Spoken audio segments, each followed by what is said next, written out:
They said it was impossible.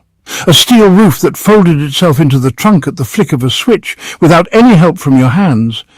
In 1957, that was the stuff of wild science fiction, the kind of thing you'd see in comic books next to flying cars and robot butlers. But Ford actually did it, and they called it the Fairlane 500 Skyliner, the car that turned every gas station stop into a live performance. This isn't your typical old-timers ride gathering dust in a museum. This is a mechanical marvel that made jaws drop, mechanics sweat, and accountants, well, let's just say they were not impressed with the bill. Before we pop the hood on this rolling magic trick, smash that subscribe button like you're slamming this giant steel trunk shut on a snooping neighbour's fingers. This is ABD Tech Lab, where we dig up the hidden stories behind the world's most fascinating machines. And trust me, you're going to want to stick around, because what Ford had to sacrifice to pull this off will blow your mind.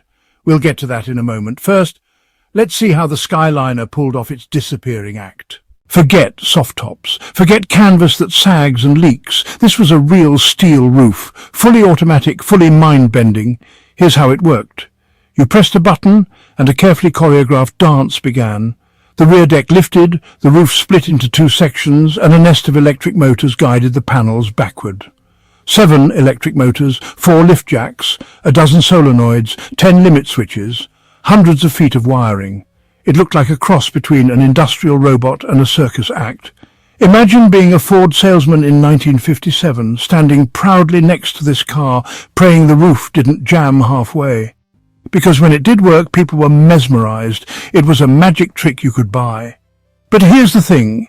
Every show has a price, and this one was higher than anyone expected. In just a moment, I'll tell you about the ridiculous challenges Ford faced trying to keep this contraption working. The Skyliner was basically an overgrown Rubik's Cube on wheels. Every component had to work in perfect sequence. Miss one limit switch? The roof stopped halfway like a stubborn garage door. Mechanics started calling the retractable mechanism the spaghetti monster, because it looked like someone dumped a bowl of wires under the trunk floor. And if you think diagnosing a check engine light today is hard, imagine crawling inside the Skyliner's trunk with a flashlight, a multimeter, and a prayer.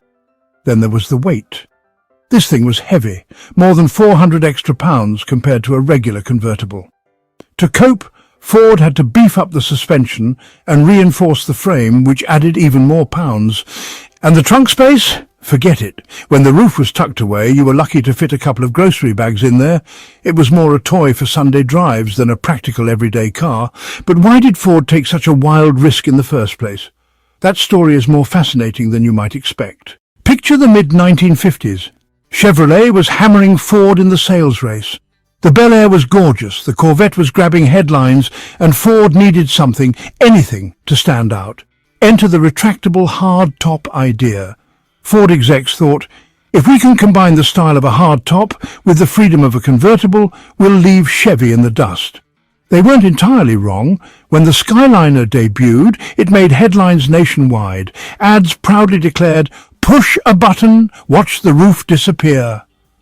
At dealerships, folks crowded around to watch the demonstration. Kids probably thought the car was alive. And in that first year, Ford sold over 20,000 Skyliners, a big success on paper. But each one was so expensive to build that profit margins were microscopic, and once the novelty wore off, sales fell fast. By 1959, the Skyliner quietly vanished from Ford's lineup. But before it disappeared, Ford had to pull off some clever cost-cutting just to make it remotely viable. And you won't believe the corners they trimmed. To save money, Ford engineers made some eyebrow-raising decisions. The retractable mechanism was stuffed into the standard Fairlane chassis, never really designed to handle that much hardware. This made the Skyliner a bit wobbly around corners. Let's be honest, it handled like a rolling waterbed. To keep weight down, Ford used thinner steel in some body panels.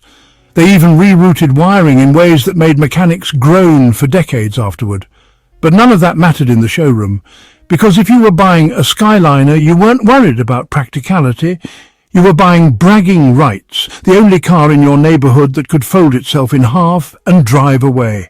And it wasn't cheap.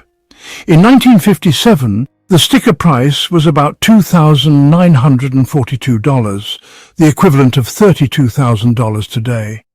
In those days that was serious money, more than many houses cost. Now let's talk about what really powered this beast, because under the hood the Skyliner had some serious muscle. Let's break down the engines that made this 2-ton marvel move. The standard engine was the 292 cubic inch, 4.8 litre, Y-block V8, churning out about 212 horsepower. But if you wanted to flex on your neighbours, you ticked the option box for the 312 cubic inch, 5.1 litre, Thunderbird Special V8, which pumped out up to 300 horsepower with the right carb setup. That was real performance for 1957. Top speed was around 110 miles per hour, which probably felt terrifying on the skinny bias ply tyres. 0 to 60. Somewhere between 11 and 12 seconds, depending on your carburetor, your right foot, and how brave you were feeling. Transmissions included the 3-speed manual, the overdrive, and the smooth but power-sapping Ford-O-Matic 2-speed automatic, which most buyers preferred. But here's where you paid the price: fuel economy. Officially around 12-14 mpg. Realistically, more like 9 mpg if you like to show off. People joked that when you floored it, you could watch the gas gauge drop faster than a bowling ball off a cliff. But the Skyliner's story doesn't end with big engines, because this car left an impact that still ripples through the industry today. The retractable hardtop was a bold experiment, and one that inspired generations of engineers. Modern folding hardtops on Mercedes, BMW and Lexus convertibles owe a debt to the Skyliner. Collectors adore these cars not because they were perfect, but because they were fearless. A pristine Skyliner today can fetch $70,000 to over $100,000 at auction. Even project cars that need a full restoration often sell for $20,000 or more. But if you buy one, you'd better be handy with wiring diagrams, or have a very patient mechanic. It's not just the rarity that makes them special, it's the attitude. The Skyliner is a rolling reminder that sometimes the craziest ideas are the ones worth building. And even people who don't care about cars can't help but smile when they see that giant steel roof fold away like a magician's disappearing act. And there's one more detail, one final quirky fact that makes this car unforgettable. Stick around for this. Here's something you probably didn't know. The retractable roof had such tight tolerances that even a single coin or forgotten wrench in the trunk could jam it up completely. Some owners would forget to clear out the trunk, hit the button, and watch in horror as the roof ground to a halt halfway up. Then you'd have to crawl inside the trunk in your nice suit and figure out which tool or soda bottle was ruining your big moment. Mechanics say half the service calls were just operator error. So if you ever see a Skyliner at a car show, give a little nod to the poor souls who had to untangle that mess, sometimes on the side of the road, sometimes in the rain, and often while their friends laughed hysterically. The 1957 Ford Skyliner wasn't perfect. It wasn't practical. It wasn't even profitable.